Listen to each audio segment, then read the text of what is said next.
The former deputy president, Rigathi Gachagwa, yesterday, while at Nyandarua County, leaked to President William Ruto on how he is preparing himself to remove him from power.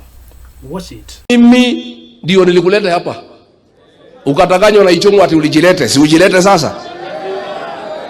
Si ujilete?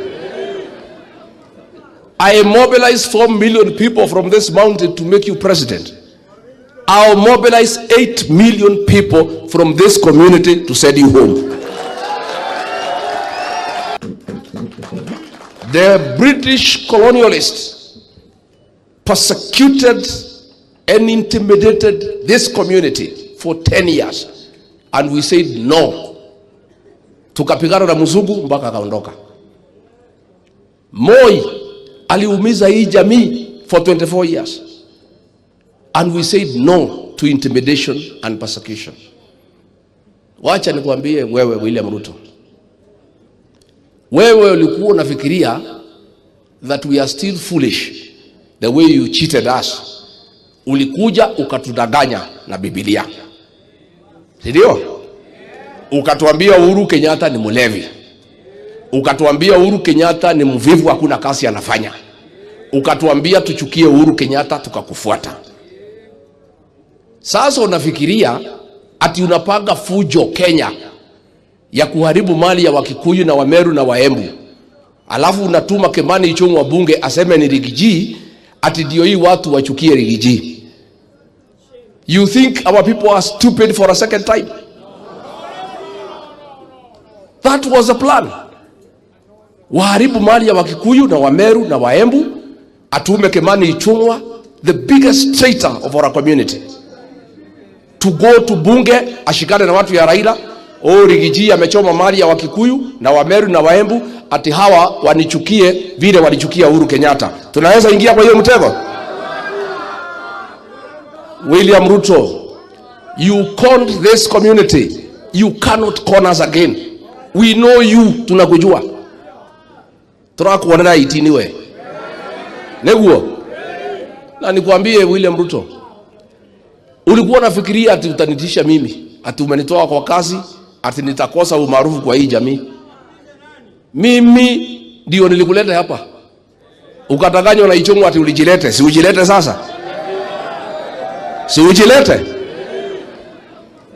I mobilized 4 million. In that speech of Rigathi Gachagwa, he has talked about 4 main points, which are as follows: British colonial rule and Moi rule in Kenya. That is the first.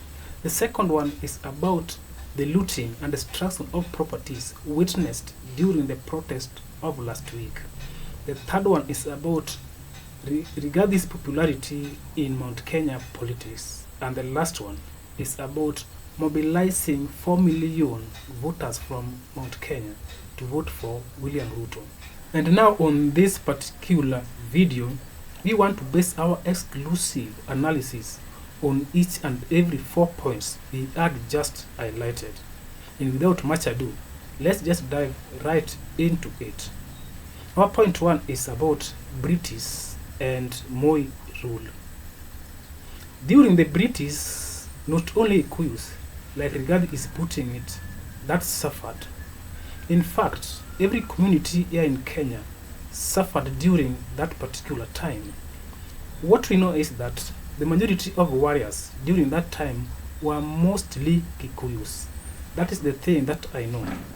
But to tell us that Kikuyus suffered and also got persecuted than any other community in this particular country is a big lie to me. And it is something we need to debunk just immediately. Now let's talk about Moi era. During the Moi era, it was an oppressive government to like every community here in Kenya, if not the Kalenjins. And this is something that I can see Rigathi Gachagwa is trying to deceive us, because it is not only the Kikuyus who suffered during the Moi era. In fact, the community who suffered the most is the Luo. Luos lost their political leaders during that time, and they are not talking about it. Now, regarding Gachagwa is now putting politics in like everything. That is not something which we can go with. Now let's go with our second point. The second point is about looting and the destruction of properties witnessed during the protest of Wednesday, June 2025. In this particular one, I do agree with regarding Gachagwa that the state was trying to smear him with mud in something was very far away from. And you know very well that there were some vehicles, police vehicles, who we witnessed goons inside them. So that can tell you that even the looting and destructions which were witnessed within the Nairobi CBD was something well orchestrated by the government just to put blames on regarding Gachagwa. That is something that I see regarding Gachagwa has talked about very soberly. Now let's go to our third point. The third point here is about popularity of Rigathi Gachagwa in the mountain politically. Okay. During that time, when Rigathi Gachagwa was impeached, many Kenyans believed that Rigathi Gachagwa would be dead soon after that. And Ruto also believed very well that after he impeached Rigathi Gachagwa will immediately start rotting in his grave politically. But that is something that hasn't happened. Rigathi Gachagwa has like reinvented himself, and now he is doing wonders politically in Mount Kenya. In fact, he has even managed to kick out both the president and his deputy away from Mount Kenya politics. And right now, he is the controller and the kingpin of that particular region. So in this particular one, it is correct that he has managed to kick President William Ruto out of Mount Kenya politics. Now let's go to our fourth point and the last one, which is about mobilizing 4 million voters from Kikuyu or from Mount Kenya to vote for William Ruto in the last general election. This is also something we also have to debunk just now.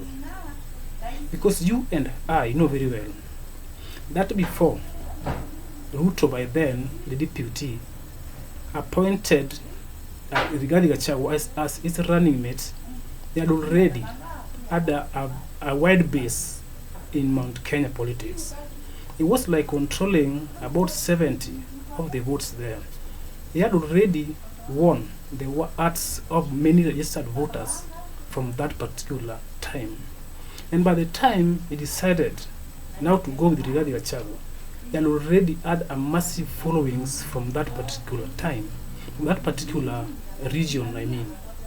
So if Rigathi is telling us that he was the one who mobilized the 4 million voters coming from Kikuyu or from the mountain to vote for William Ruto in the last general election, then this is a very big lie. William Ruto made his own achievement. Rigathi Gachagwa just came like a supplement to his votes. That is something also Rigathi is trying to lie to us. And again, he has also told us how he will mobilize for 8 million voters from Kikuyu to remove President William Ruto. From the statistic we had in 2022, before the election, the total registered voters from the mountain were 4.5 million votes. Up to now, we still don't know.